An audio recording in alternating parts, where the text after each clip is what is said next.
Police officers of Reddit, what's the creepiest disappearance case you've ever been assigned to? Not a cop, but I track missing persons accounts for a bank in coordination with the police. One day a cop called and said they wanted to track the accounts of a woman who had gone missing at the hands of a dangerous trafficker. The last transactions I could trace since she disappeared was at one of our branches. I pulled the footage and the trafficker was pulling a bunch of money from her account. I received an alert the next day from the account stating that a purchase was made. The purchase was from a hardware store. Shortly after, the next purchase was for a carpet cleaner rental. Needless to say, cops contacted us and says they suspect he killed her, but they couldn't locate a body. Irked me. Felt like I had witnessed a murder through simple financial transactions. Drug trafficker or human trafficker? Human trafficking scares the shit out of me. Imagine one day you're living a life on your way to work or the supermarket or something, and the next, you're tied up in the back of a van or shopping container heading to God knows where to do God knows what. Human. But I have about 10 years of experience working with assisting sex trafficking victims with a victim service organization. Not sure where you live, but I live in Canada and it's extremely rare to just be taken off the street like that. Most of the circumstances are vulnerable women, and some men, who are romanticized and forced into the sex trade or promised false terms of work, nannying, housemaid, etc., and then forced into the sex industry. Financial vulnerability and a lack of awareness are the two biggest risk factors. Not a police officer, but my granddad was. He was a part of the police force in the 60s till the early 80s. Sometime during the 70s he was assigned to a missing persons case that had been ongoing for a while and had actually been reassigned due to the lack of new evidence. Him and his partner spent months on the case fighting for it to stay open. One day they went and searched the missing person's home again. It caused a lot of uproar with the family as they hadn't really moved his things or been into his home since the case had gone quiet. Anyway, they got permission almost a month after asking and found a handwritten receipt for a car in his bathroom bin. God knows why his bins weren't searched before unless it was just missed. They managed to track down the guy who sold him the car. He said that the missing person had mentioned that he was going to store his car in a garage till he had the money to insure it. He even gave them the name of the town he said the garages were in. They went to the town and got search warrants for every single rentable garage, even though they had no evidence he had ever rented one. After a couple of days they found the car with the guy inside it. Apparently, his body was almost mummified because of the lack of sun, air and moisture. I can't imagine what the smell was like, but they think he accidentally killed himself while trying to do some work on the car. He would have had the garage door closed because his car wasn't insured. He didn't want anyone to see the car and steal it. It was stored in a rough neighborhood where the garages were cheap to rent. He also paid cash in hand, so he never had any receipts. So yeah, he died of carbon monoxide poisoning. It's painless and basically you just fall asleep and then you die. He wouldn't have realized until it was too late. The guy was missing for 5 months and he seemed to just disappear for no known reason. My granddad told me this when I was a kid and it really scared me that people can so easily just go missing or die and nobody knows where they are. Still kinda freaks me out.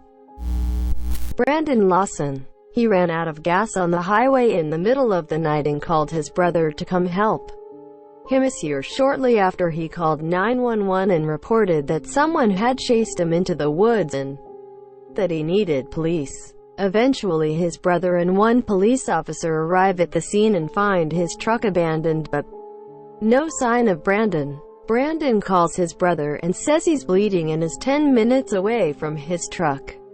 That was the last anyone ever heard from him, and searches of the area turned up empty. Not a cop, but had a pretty fucked up disappearance happen about a mile away from where I live. A girl went missing. She was 12. The whole town, state police, and I believe possibly the FBI all got involved. Search parties in the woods and through the streets for about 2 or 3 days.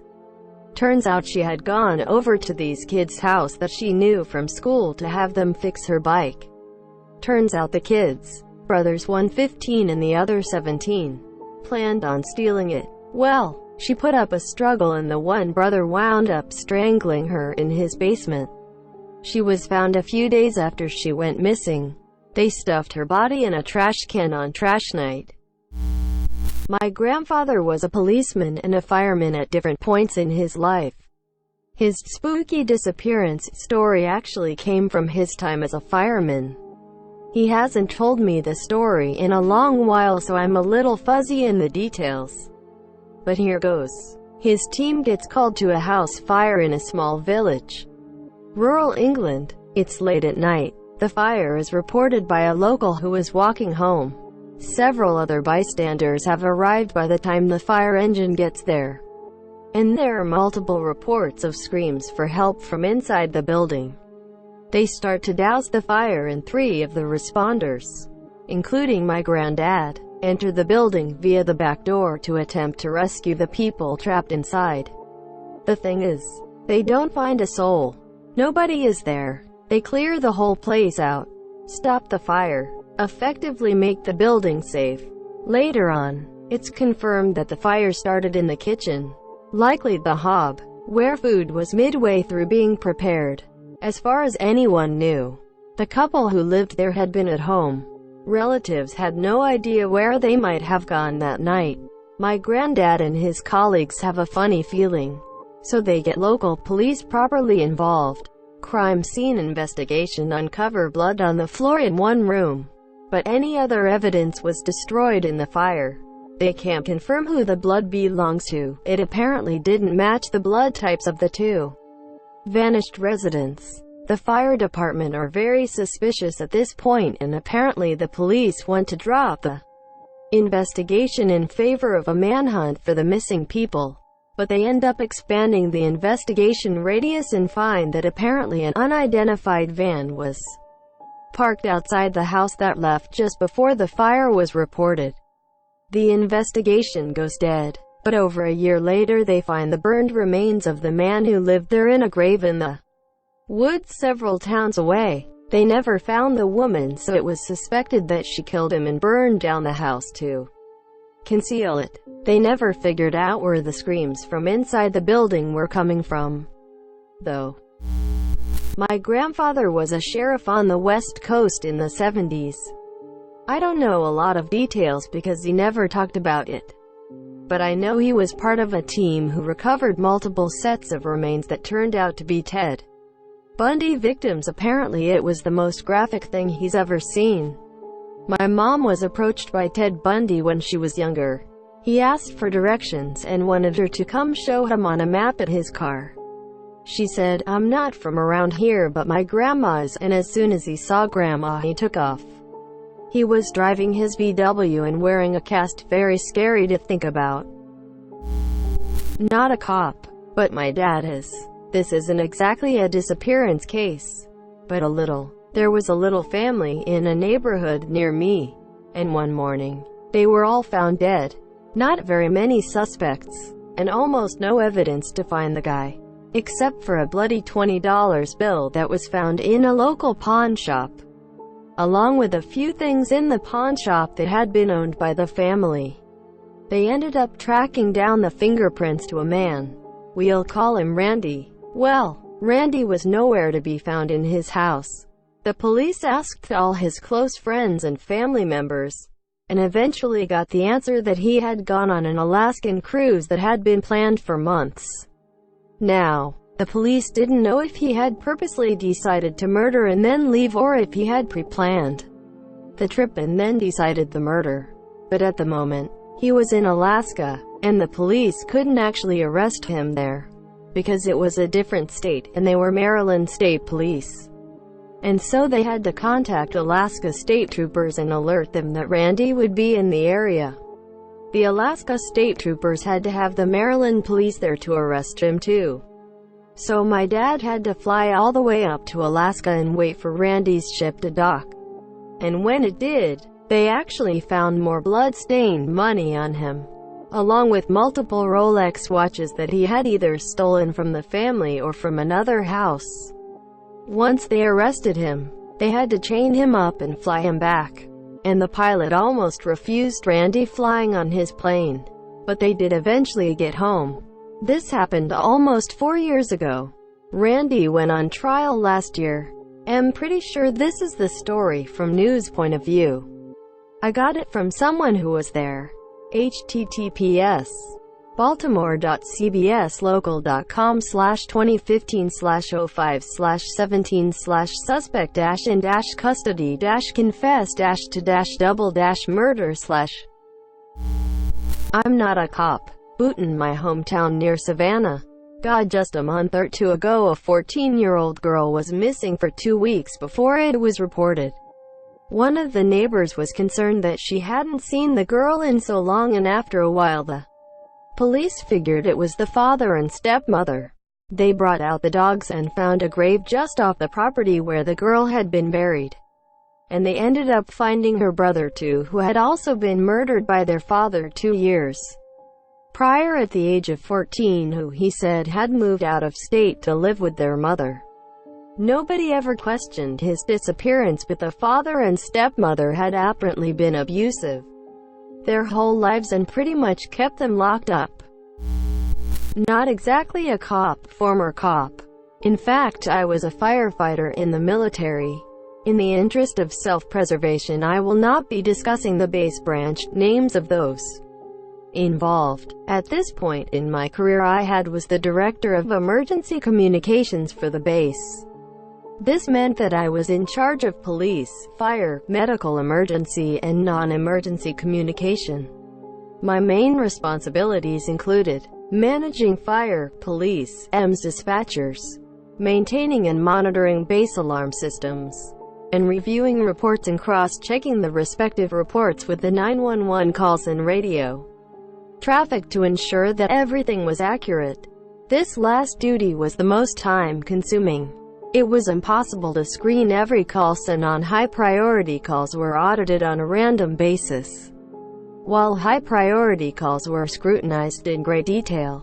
I spent many hours slowing down, speeding up, and trying to make heads or tails of high-profile emergencies.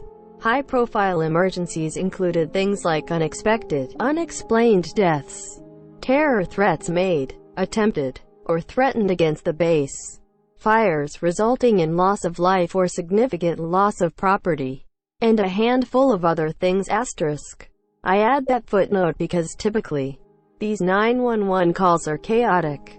Oftentimes callers are experiencing the worst, most tragic or stressful time in their life. My point being, it's often hard to understand the caller, let alone despise or what exactly they need. The incident. The dispatch center was manned 24/7, but only directly supervised during business hours. However, I was always on call for major incidents like those mentioned above. The night in question was a Saturday and it was fairly late. Around 1 a.m. I heard a call toned out over the radio for a reported suicide. The patient was pronounced dead on arrival. Suicides were one major incident that I was notified about by my dispatchers, but I was not always ordered to respond right then and there. Suicides were usually pretty cut and dry. I would need to make sure the report was shored up on Monday morning, but I had my best night dispatcher on duty and I knew he wouldn't let me down. I got up, used the bathroom, and waiting for the phone to ring. When it didn't, after about an hour, I grew worried and radioed in to remind my dispatcher to call me. When he wasn't too slammed, the phone rang seconds later. My dispatcher said, "The deputy fire chief is here. He said we could all debrief on Monday and that one of the other dispatchers was called in to cover the remainder of his shift. He was upset by the whole situation and needed the rest of the night off." Not uncommon, especially when someone paints the walls while you're on the phone with them. Monsieur, I told him to get some rest and we'd talk on Monday. Something didn't feel right. I texted him and told him to call me as soon as he was in his car. He did. I first made sure he was okay. He said that he was not, but not to worry about him, monsieur. I told him I'd been there before and if he needed to talk he could. He said, "No, I don't think you have. This whole thing is fucked up and you need to come and listen to the tapes." At this point, I'm worried. Like I said, this is my most seasoned, best dispatcher and he's this shaken up. I got in my car and got to the dispatch center as fast as I could. This is what I recall from the report. Times are approximate. 1:17. Report started 1:17. Dispatched medical, fire, police. Medical fire do not approach stage at blank street and wait for PD to declare scene safe. 1:18. Chief 2. Engine 3 responding code 3. PD on scene. Scene safe. Send medics and fire ASAP. 1:20. Medics responding. 1:49. Dispatch requests update from on scene. 1:50. Patient DOA suspected overdose. Handing acne over to PD, clearing to quarters at this time. 1:57. Report terminated. My first though is, what in the fuck is this? Someone fucking died and I get 7-line report. Then I pulled the scariest 911 recording I've ever had the displeasure of listening to. I will recount it to the best of my knowledge. It has been about a year since I have listened to it. Dispatch. 911. What is the address of your emergency? Caller. My wife's dead. Can you come get her out of the house? Dispatch. Sir, did you say your wife is dead? Caller. Yes, she's behind the bedroom door. I can't get it all the way open, but she's dead. Dispatch. Sir, I need your address and a good phone number in case we get disconnected. Caller. Sure, it's blank. Dispatch. Where exactly in the home is your wife? Caller. The bedroom. Dispatch. Can you get into the bedroom from a window or door? Caller. Nope. Dispatch. Hold on, I'm sending help now. Please stay on the phone. Dispatch. Sir, can you hear me? Caller. Yes, I can hear you fine. Dispatch. You said she's behind the door. Can you open the door? Caller. No, her body is blocking it. Dispatch. Can you tell me what exactly happened? Caller. She's been depressed and took all of her sleeping pills. Caller. They're here. Thanks for all your help. Line disconnects. The thing that chilled me about this call was that the husband's voice was apathetic and relaxed. He didn't seem to care that his wife was dead. He was really calling to have the body removed. It would seem, monsieur, as if his wife's limp, lifeless body was somehow posing him an inconvenience. He had no interest in trying to help save his wife at all. It had my dispatcher fucked up. And it had me fucked up. Reading the police report was much more informative and painted a better picture of what happened. On scene. I was also tasked with interviewing everyone that was on scene to put into my comprehensive report. This is a summary of what I recall from the report and my interviews. The summary of events was consistent among all those that responded. A surreal scene. Responders arrived on scene to find the husband in the same lackadaisical state he appeared to be in on the phone. Multiple responders were disturbed by this. Important things noted upon observation of the scene included a full bathtub with a razor blade on the side of the tub and a wine glass that appeared to have fallen into the bath water. It's also important to note that this was the spare bathroom and not the master bathroom, monsieur. The body was found behind the door of the master bedroom, monsieur. The police report stated that the husband had been out all day on a hiking trip and he came home and found his wife dead. His explanation for his strange behavior was that he was in shock. However, base records showed that the husband was granted access to base at 10:22 p.m. roughly 3 hours before he claims he discovered his wife's body. Additionally, he stated that his wife was depressed and had taken all of her sleeping pills. Something he could not have known because the empty pill bottle was recovered from the nightstand. It was Ambien and the prescription had been filled by the husband for his wife the previous day. It was appearing to be a murder committed by the husband, who had admittedly had marital issues with his wife. These issues were also known to his co-workers and friends. About 2 weeks later, I was told by one of the investigators that they had been taken off the case, and it was going to be handled at a higher level. That was the last time I, or anyone I know, saw or heard from the husband again. His Facebook page was taken down. His kids went to live with his late wife's parents and he disappeared without a trace. Everyone working the case was told that he was placed on a leave of hardship. There was never a court-martial, further action, or further information provided to anyone involved in the initial investigation. It still chills me to my core thinking about the whole thing. I was told not to ask questions, and not to interfere with the investigation. It was now out of my hands and it would be handled at the higher level. I will always wonder if the military made the husband disappear and paid off the rest of his wife's family to make it go away. I will never know the answer to this mystery.